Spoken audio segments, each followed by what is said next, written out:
ओम श्री गणेशाय नमः। ओम नमो भगवते वासुदेवाय नमः। दोस्तों, बृहस्पतिवार का दिन भगवान विष्णु को समर्पित है। कहते हैं कि जो व्यक्ति हर गुरुवार को भगवान विष्णु की पूजा करता है और गुरुवार की कथा सुनता है, गुरु बृहस्पति और भगवान विष्णु की कृपा से उनकी सभी परेशानियां दूर हो जाती है। लेकिन गुरुवार के व्रत कथा और पूजा के कुछ नियम हैं, जिनका बड़ी ही सावधानी से पालन करना चाहिए। गुरुवार व्रत पूजा कथा में कई ऐसी बातें बताई गई है जिन्हें मनुष्य को ध्यान पूर्वक अपनाना चाहिए। कहते हैं कि जो व्यक्ति श्रद्धा भाव से गुरुवार को भगवान विष्णु की पूजा करता है और गुरुवार व्रत की कथा कहता और सुनता है, उसकी गरीबी और कष्ट को भगवान विष्णु दूर कर देते हैं। जीवन में सुख समृद्धि के लिए गुरुवार के दिन आप भी इस गुरुवार व्रत कथा को सुने। बृहस्पतिवार के दिन सूर्योदय से पहले उठे और नित्य कर्म से निवृत्त होकर पीले रंग के वस्त्र पहने। इसके बाद पूरे घर में गंगा जल छिड़के। इसके बाद पूजा घर में श्री हरि विष्णु की मूर्ति या चित्र स्थापित करें। फिर पीले रंग के गंध पुष्प और अक्षत चढ़ाए। इसके बाद चना गुड़ और मुनक्का चढ़ाकर विधि विधान से पूजन करें। इसके बाद व्रत की कथा पढ़े। कथा पढ़ने के बाद केले के पेड़ में जल चढ़ाए। तो चलिए दोस्तों, हम श्रवण करें बृहस्पतिवार व्रत कथा। तो प्रेम से बोलो, बृहस्पति महाराज की जय। दोस्तों, प्राचीन समय की बात है। भारतवर्ष में एक राजा राज्य करता था। वह बड़ा प्रतापी और दानी था। वह नित्य गरीबों और ब्राह्मणों की सेवा सहायता करता था। वह प्रतिदिन मंदिर में भगवान दर्शन करने जाता था, लेकिन यह बात उसके पत्नी को अच्छी नहीं लगती थी। वो ना ही पूजन करती थी और ना ही दान करने में उसका मन लगता था। एक दिन राजा शिकार खेलने वन को गए हुए थे, तो रानी और दासी महल में अकेली थी। उसी समय बृहस्पति देव साधु के वेश में राजा के महल में भिक्षा के लिए गए और भिक्षा मांगी, तो रानी ने भिक्षा देने से मना कर दिया। रानी ने कहा कि हे साधु महाराज, मैं तो दान पुण्य से तंग आ गई हूँ। इस कार्य के लिए मेरे पतिदेव ही बहुत है।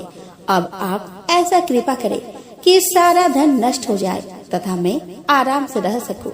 साधु ने कहा कि देवी, तुम तो बड़ी अजीब हो। धन और संतान से कौन दुखी होता है? इसकी तो सभी कामना करते हैं। पापी भी पुत्र और धन की इच्छा करते हैं।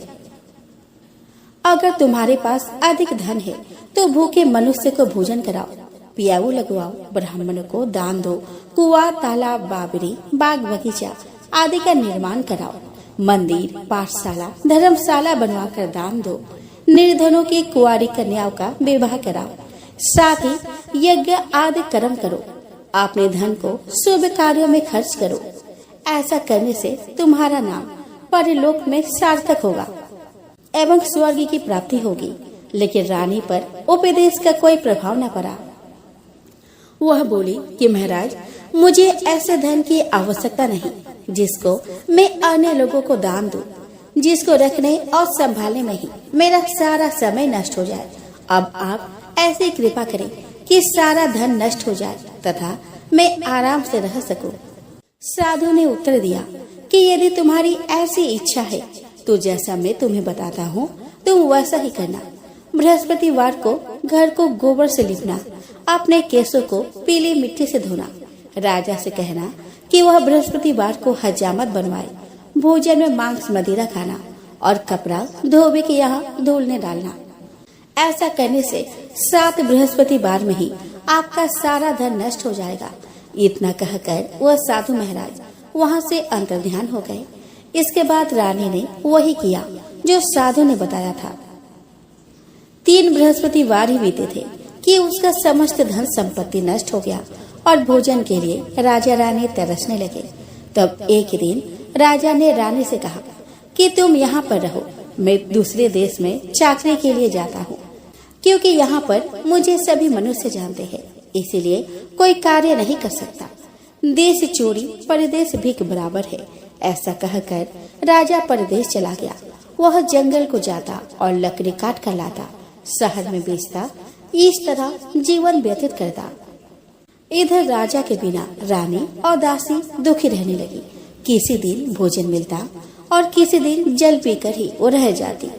एक समय जब रानी और दासियों को 7 दिन बिना भोजन के रहना पड़ा, तो रानी ने अपने दासी से कहा कि हे दासी, पास ही के नगर में मेरी बहन रहती है, वह बड़ी धनवान है, तो उसके पास जा और 5 सेर बेझर मांग के ले आ, ताकि कुछ समय के लिए थोड़ा बहुत गुजर बसर हो जाए। दासी रानी के बहन के पास गए।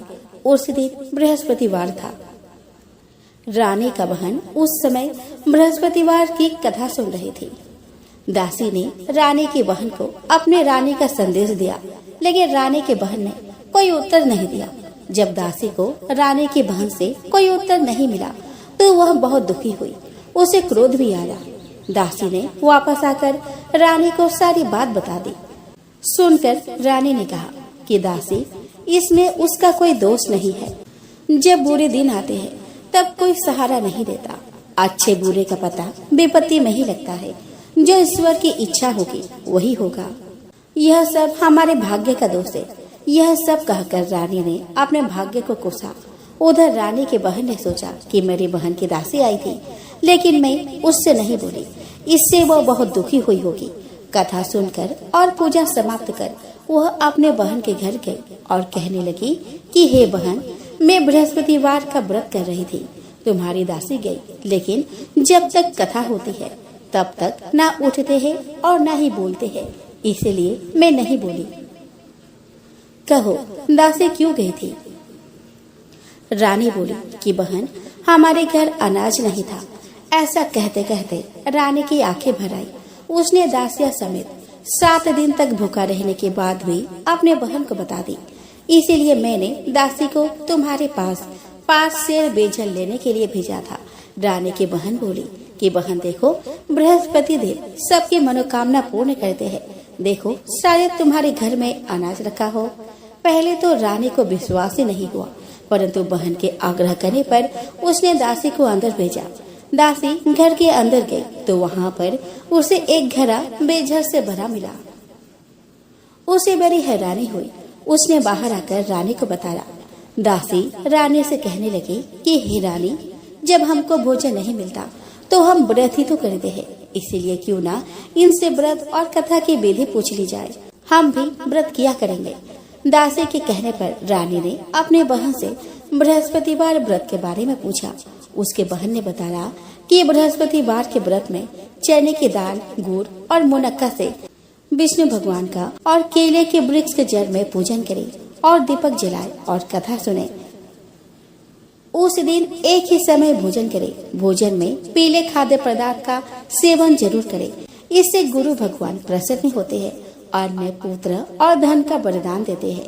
साथ ही सभी मनोकामनाएं पूर्ण करते हैं। व्रत और पूजन की विधि बताकर रानी की बहन अपने घर लौट आई। रानी और दासी दोनों ने निश्चय किया कि बृहस्पति देव भगवान के पूजन वो जरूर करेंगे। 7 रोज बाद जब बृहस्पतिवार आया तो उन्होंने व्रत रखा। गुड़ साल में जाकर चना और गुड़ बीन लाए और उसकी दाल से केले की जड़ तथा विष्णु भगवान का पूजन किया। अब पीला भोजन कहाँ से आए? दोनों बड़ी दुखी हुई, परंतु उन्होंने व्रत किया था, इसीलिए बृहस्पति देव भगवान प्रसन्न थे। एक साधारण व्यक्ति के रूप में वे 2 थालों में पीला भोजन लेकर आए और दासी को देकर बोले कि हे दासी, यह भोजन तुम्हारे और तुम्हारी रानी के लिए है। इसे तुम दोनों ग्रहण करना। दासी भोजन पाकर बहुत प्रसन्न हुई। उसने रानी से कहा कि चलो रानी जी, भोजन कर लो। परंतु रानी को भोजन आने के बारे में कुछ भी पता न था, इसलिए उसने कहा कि जा तू ही भोजन कर ले, क्योंकि तू व्यर्थ में हमारी हंसी उड़ाती है। तब दासी ने कहा कि एक व्यक्ति भोजन दे गया है। तब रानी ने कहा कि वह व्यक्ति तेरे लिए ही भोजन दे गया है, तू ही भोजन कर। तब दासी ने कहा कि वह व्यक्ति हम दोनों के लिए 2 थालों में सुंदर पीला भोजन दे गया है, इसलिए मैं और आप दोनों ही साथ साथ भोजन करेंगे। यह सुनकर रानी बहुत प्रसन्न हुई और दोनों ने गुरु भगवान को नमस्कार कर भोजन किया। उसके बाद से वे प्रत्येक बृहस्पतिवार को गुरु भगवान का व्रत और पूजन करने लगी। बृहस्पति भगवान की कृपा से उनके पास धन हो गया। लेकिन रानी फिर पहले की तरह आलस्य करने लगी। तब दासी बोली कि देखो रानी, तुम पहले भी इस प्रकार आलस्य करती थी। तुम्हें धन के रखने में कष्ट होता था, इस कारण सभी धन नष्ट हो गया। अब गुरु भगवान की कृपा से धन मिला है तो फिर तुम्हें आलस्य होता है। बड़ी मुसीबतों के बाद हमने यह धन पाया है, इसीलिए हमें दान पुण्य करना चाहिए। अब तुम भूखे मनुष्य को भोजन कराओ, पियायु लगवाओ, ब्राह्मणों को दान दो, कुआं, तालाब, बावड़ी और बाग बगीचे आदि का निर्माण कराओ, मंदिर, पाठशाला और धर्मशाला बनाकर दान दो, निर्धनों की कुंवारी कन्याओं का विवाह कराओ, साथ ही यज्ञ आदि कर्म करो और अपने धन को शुभ कार्य में खर्च करो, जिससे तुम्हारे कुल का यश बढ़े और स्वर्ग प्राप्त हो और पितर प्रसन्न हो। दासी की बात मानकर रानी शुभ कर्म करने लगी। उसका यश बढ़ने लगा। एक दिन रानी और दासी आपस में विचार करने लगे कि ना जाने राजा किस दशा में होंगे। उनकी कोई खोज खबर भी नहीं है। उन्होंने श्रद्धा पूर्वक बृहस्पति भगवान से प्रार्थना की कि राजा जहाँ कहीं भी हो शीघ्र वापस आ जाए। उस रात्रि को बृहस्पति देव ने राजा को स्वप्न में कहा कि हे राजा, उठ, तेरी रानी तुझको याद करती है, अपने देश को लौट जा। राजा प्रातः काल उठा और जंगल से लकड़ी काटने के लिए जंगल की ओर चल पड़ा। जंगल से गुजरते हुए विचार करने लगा कि रानी की गलती से उसे कितने दुख भोगने पड़े। राजपाट छोड़कर जंगल में आकर उसे रहना पड़ा। जंगल से लकड़ी काटकर शहर में बेचकर गुजारा करना पड़ा और अपनी दशा को याद करके व्याकुल होने लगा। उसी समय राजा के पास बृहस्पति देव साधु के वेश में आकर बोले कि हे लक्कड़हारे, तुम इस सुनसान जंगल में किस चिंता में बैठे हो, मुझे बतलाओ। यह सुनकर राजा के नेत्रों में जल भर आया। साधु की वंदना कर राजा ने अपनी संपूर्ण कहानी सुना दी। महात्मा दयालु होते हैं। वे राजा से बोले कि हे राजा, तुम्हारी पत्नी ने बृहस्पति देव के प्रति अपराध किया था, जिसके कारण तुम्हारी यह दशा हुई है। अब तुम चिंता मत करो, भगवान तुम्हें पहले से अधिक धन देंगे। देखो, तुम्हारी पत्नी ने बृहस्पतिवार का व्रत शुरू कर दिया है। अब तुम भी बृहस्पतिवार के व्रत में चने की दाल, गुड़ और मुनक्का से विष्णु भगवान का केले के वृक्ष के जड़ में पूजन करो और दीपक जलाकर कथा सुनो। उस दिन एक ही समय भोजन करना, लेकिन भोजन में पीले खाद्य पदार्थ का सेवन जरूर करना। भगवान तुम्हारी सब कामनाओं को पूर्ण करेंगे। साधु की बात सुनकर राजा बोले कि हे प्रभु, लकड़ी बेचकर तो इतना पैसा नहीं आता जिससे भोजन के उपरांत कुछ बचा सकूं।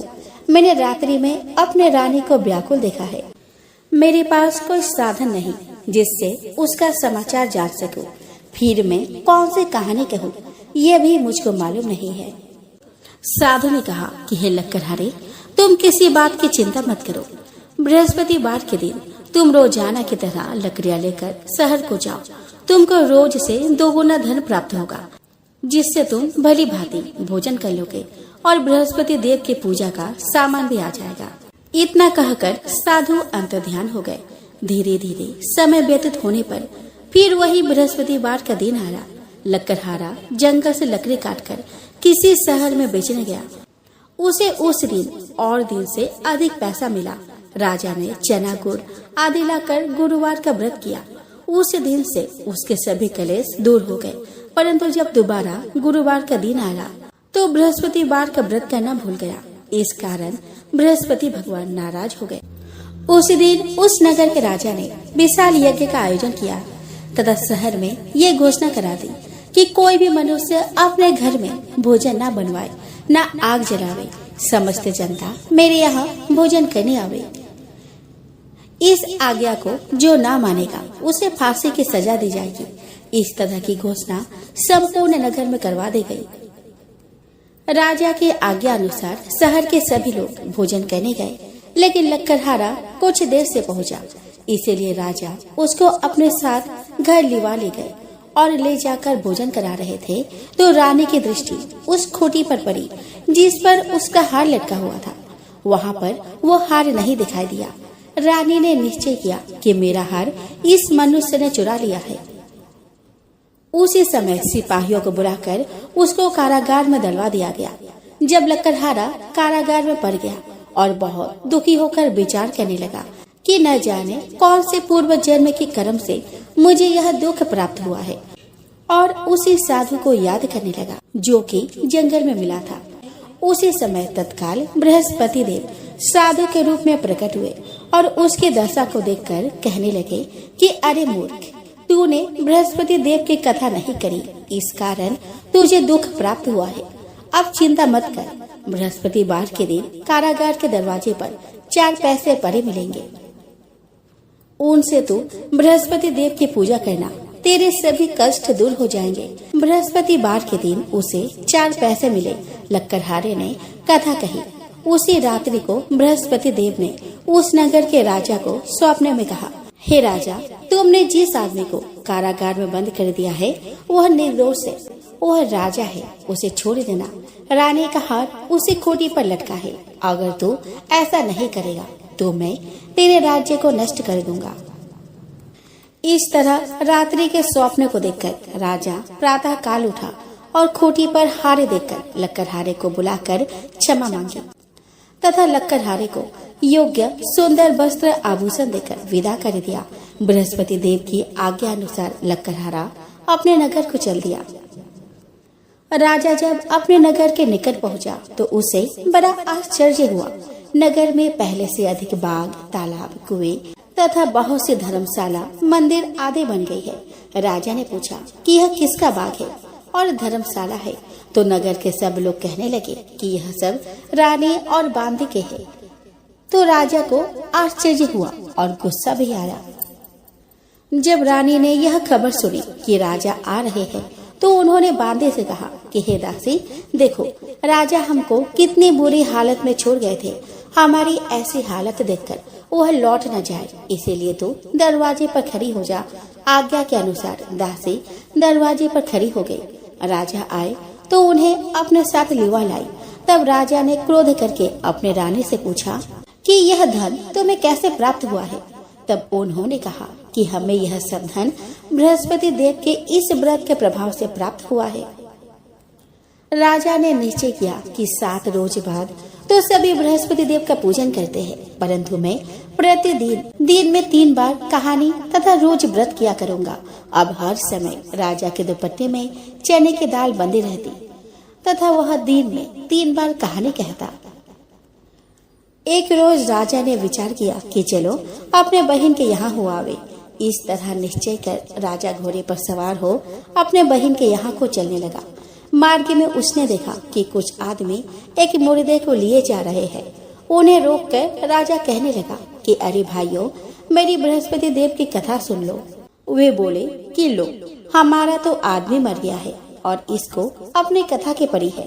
परंतु कुछ आदमी बोले कि अच्छा कहो, हम तुम्हारी कथा भी सुन लेंगे। राजा ने दाल निकाली और जब कथा आधी हुई तो मुर्दा हिलने लग गया, और जब कथा समाप्त हुई तो राम राम करके मनुष्य उठकर खड़ा हो गया। आगे मार्ग में उसे एक किसान खेत में हल चलाता मिला। राजा ने उसे देख और उससे बोला कि अरे भाई, तुम मेरी बृहस्पतिवार की कथा सुन लो। किसान बोला, जब तक मैं तेरी कथा सुनूंगा तब तक 4 हरैया जोत लूंगा। जा अपनी कथा किसी और को सुनाना। इस तरह राजा आगे चलने लगा। राजा के हटते ही बैल पछाड़ खाकर गिर गए और किसान के पेट में बड़ी जोर का दर्द होने लगा। उस समय उसकी माँ रोटी लेकर आई। उसने जब यह देखा तो अपने पुत्र से सब हाल पूछा और बेटे ने सभी हाल कह दिया। तो बूढ़िया दौड़ी दौड़ी उस घुड़सवार के पास गई और उससे बोली कि मैं तेरी कथा सुनूंगी, तू अपनी कथा मेरे खेत पर चल कर ही कहना। राजा ने बुढ़िया के खेत पर जाकर कथा कही, जिसके सुनते ही वह बैल उठ खड़ा हुए और किसान के पेट का दर्द भी बंद हो गया। राजा अपने बहन के घर पहुंचा। बहन ने भाई की खूब मेहमानी की। दूसरे रोज प्रातः काल राजा जगा तो वह देखने लगा कि सब लोग भोजन कर रहे हैं। राजा ने अपने बहन से कहा कि ऐसा कोई मनुष्य है जिसने भोजन नहीं किया हो, मेरी बृहस्पतिवार की कथा सुन ले। बहन बोली कि भैया, यह देश ऐसा ही है कि पहले यहाँ लोग भोजन करते हैं, बाद में अन्य काम करते हैं। आप रुको, अगर कोई पड़ोस में है तो मैं उसे दिखाती हूँ। वह ऐसा कहकर देखने चली गई, परंतु उसे कोई ऐसा व्यक्ति नहीं मिला जिसने भोजन न किया हो। अतः वह एक कुम्हार के घर गई जिसका लड़का बीमार था। उसे मालूम हुआ कि उनके यहाँ 3 रोज से किसी ने भोजन नहीं किया है। रानी ने अपने भाई की कथा सुनने के लिए कुम्हार से कहा और वह तैयार हो गया। राजा ने जाकर बृहस्पतिवार की कथा कही, जिसको सुनकर उसका लड़का ठीक हो गया। अब तो राजा की प्रशंसा होने लगी। एक रोज राजा ने अपने बहन से कहा कि हे बहन, हम अपने घर जाएंगे, तुम भी तैयार हो जाओ। राजा के बहन ने अपने सास से कहा तो सास ने कहा कि हाँ चली जा, परंतु अपने लड़कों को मत ले जाना, क्योंकि तेरे भाई के कोई औलाद नहीं है। बहन ने अपने भैया से कहा कि हे भैया, मैं तो चलूंगी, पर कोई बालक नहीं जाएगा। राजा बोला कि जब कोई बालक ही नहीं चलेगा तब तुम ही क्या करोगी। बड़ी दुखी मन से राजा अपने नगर को लौट आया। राजा ने अपने रानी से कहा, हम निर्वंशी है, हमारा मुंह देखने का धर्म नहीं है। वह बहुत दुखी हो गया और कुछ भोजन आदि भी नहीं किया। रानी बोली कि हे प्रभु, बृहस्पति देव ने हमें सब कुछ दिया है, वह हमें औलाद भी अवश्य देंगे। उसी रात को बृहस्पति देव ने राजा से स्वप्न में कहा कि हे राजा, उठ, सभी सोच त्याग दे, तेरी रानी गर्भ से है। राजा की यह बात सुनकर बड़ी खुशी हुई। 9वें महीने में उसके गर्भ से एक सुंदर पुत्र पैदा हुआ। तब राजा बोला कि हे रानी, स्त्री बिना भोजन के रह सकती है, पर बिना कहे नहीं रह सकती। जब मेरी बहन आवे तो मुझसे कुछ मत कहना। रानी ने सुनकर हाँ कर दिया।